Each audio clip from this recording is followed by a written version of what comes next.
Olá, pessoal!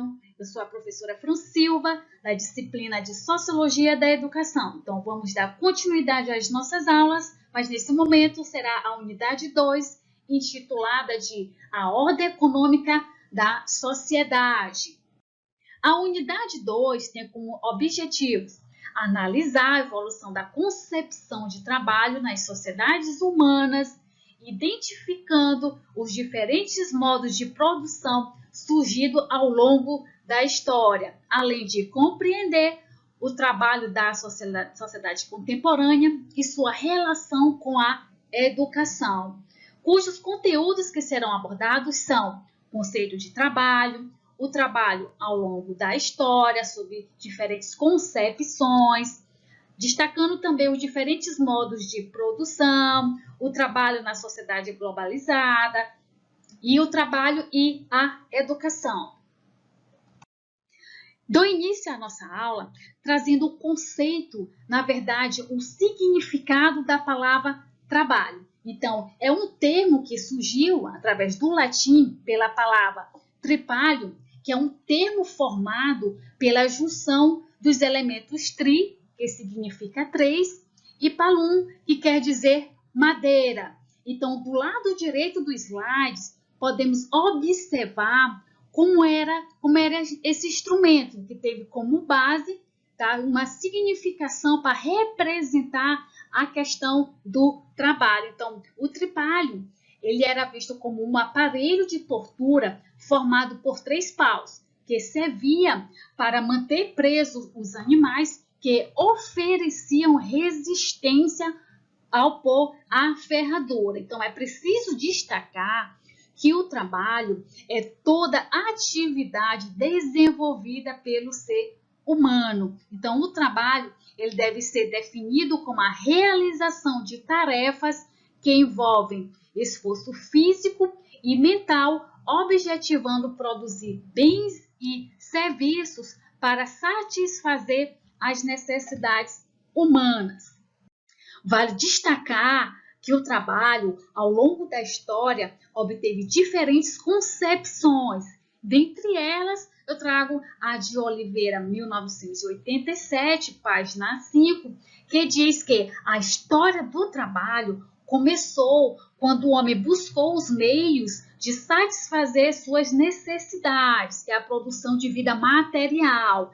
A busca se reproduz historicamente em toda a ação humana para que o homem possa continuar sobrevivendo. Na medida em que a satisfação é atingida, amplia-se as necessidades a outros homens e criam-se as relações que determinam a condição histórica do trabalho. O trabalho ele é visto como uma ação humana transformadora, né, realizada na natureza e na sociedade, que acompanha o homem durante toda a sua existência, no intuito de poder satisfazer as suas necessidades, além de ser visto como um fator de realização pessoal e social.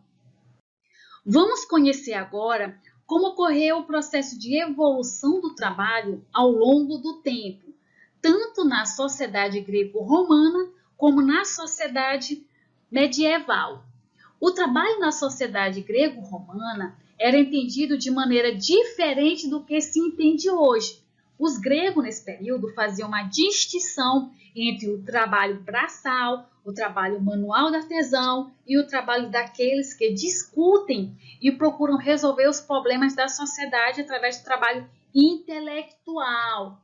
O trabalho na sociedade medieval, deveria ser apenas um meio de subsistência, de disciplina do corpo e purificação da mente. Então, não era tolerada qualquer rebeldia às normas estabelecidas e a escravidão era justificada pela ordem divina. Então, o trabalho na sociedade medieval, baseada na economia de subsistência, com a maioria dos indivíduos que estavam presos à terra, pouco se alterou no conceito de trabalho na Idade Média. Então, a Igreja Católica, ela pregava o desapego às riquezas materiais e condenava, assim, o enriquecimento. Já os diferentes modos de produção demonstravam como o homem, ao longo da história, se organizou e produziu para garantir a sua sobrevivência. Os diferentes modos de produção que surgiram foram o primitivo, escravista, o asiático, o feudal e o capitalista. Então, a história da humanidade é a história da transformação da sociedade humana pelos diversos modos de produção. O primeiro modo que vamos destacar, que é o primitivo, vem trazendo que as atividades eram vinculadas ao trabalho coletivo em busca de produção necessária para satisfazer as necessidades sociais e materiais, tais como caça, pesca, criação de animais, agricultura, dentre outras atividades. E no meio de produção escravista, como o próprio nome denota, é o trabalho escravo, que predominou na antiguidade e no Brasil existiu durante a colônia e o império, exercendo as seguintes funções: prestador de serviços gerais, atividades domésticas, fiscal da produção, trabalhava com artesanato, dentre outras atividades. Já no meio de produção asiático, os trabalhadores eram explorados pelo Estado, que estavam sob o poder de Faraó e realizavam funções de acordo com a hierarquia de produção. Então, essa hierarquia era formada por 5 tipos de trabalhadores, tá? Mais especificamente, a gente poder compreender. O primeiro tinha os camponeses, que produziam para o Estado, os escravos, que realizavam os serviços mais pesados. Tinha um outro grupo que era considerado como excedente da produção, que servia exclusivamente ao exército.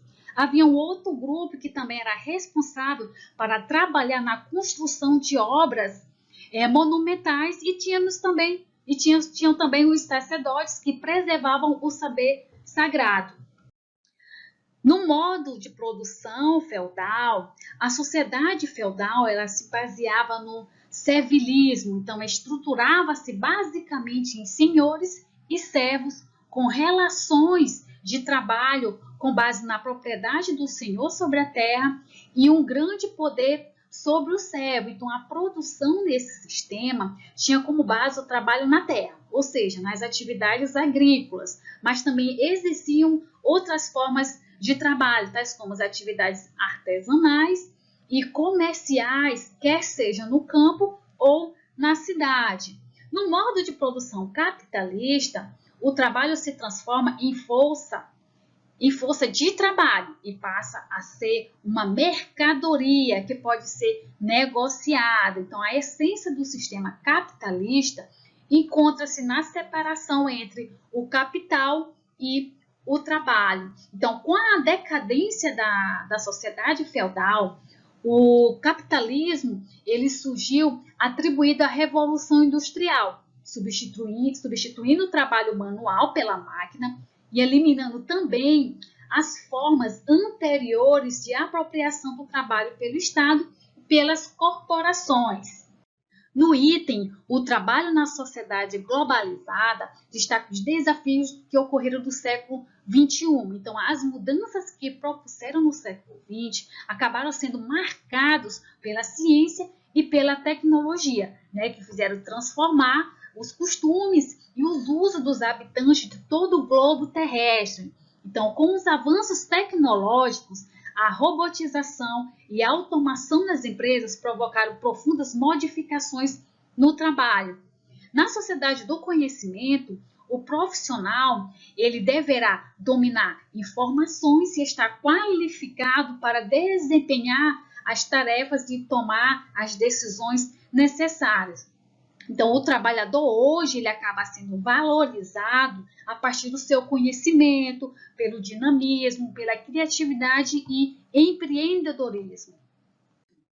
Já a relação trabalho e educação demonstra que as transformações registradas nas sociedades modificaram as concepções de trabalho e com esta evolução, os profissionais estão constantemente ameaçados pela alienação, dentre estes os professores. Então, etimologicamente, a palavra alienação, que vem do latim alienare, né, que significa pertencer ao outro. Então, alienar é tornar alheio, não pertence a você, é transferir ao outro o que é seu. Então, o professor ele acaba estabelecendo um contato direto, quer seja presencial ou virtual com os alunos. E é nessa relação em que são passados os valores, os hábitos, forma de pensar, agir. É inculcada uma ideologia que pode reproduzir e reforçar o sistema vigente ou então estimular a formação de cidadãos críticos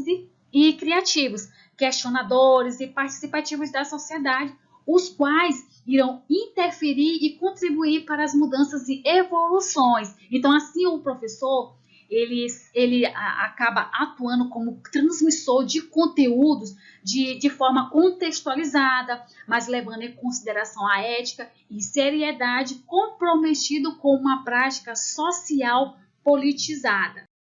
De acordo com a Aranha 1996, há 3 aspectos importantes para o bom trabalho docente. Pode-se destacar que o primeiro é a qualificação, e que o professor ele deve possuir conhecimentos científicos indispensáveis para o ensino do conteúdo específico.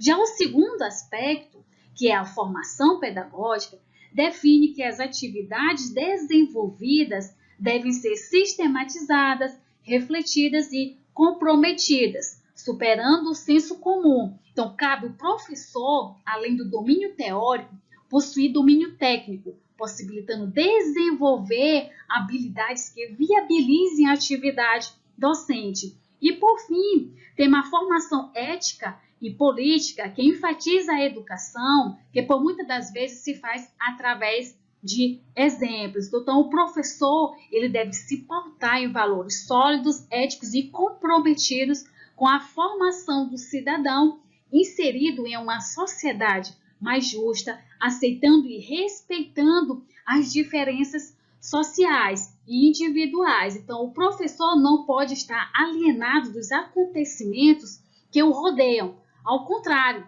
precisa estar inserido no contexto social, político e econômico, tendo a educação como mediadora capaz de instrumentalizar os alunos pelos conteúdos para uma ação transformadora. E, por fim, finalizo a aula com a frase de reflexão de Paulo Freire, em que ele nos diz assim: ninguém educa ninguém, ninguém educa a si mesmo. Os homens se educam entre si, mediados pelo mundo.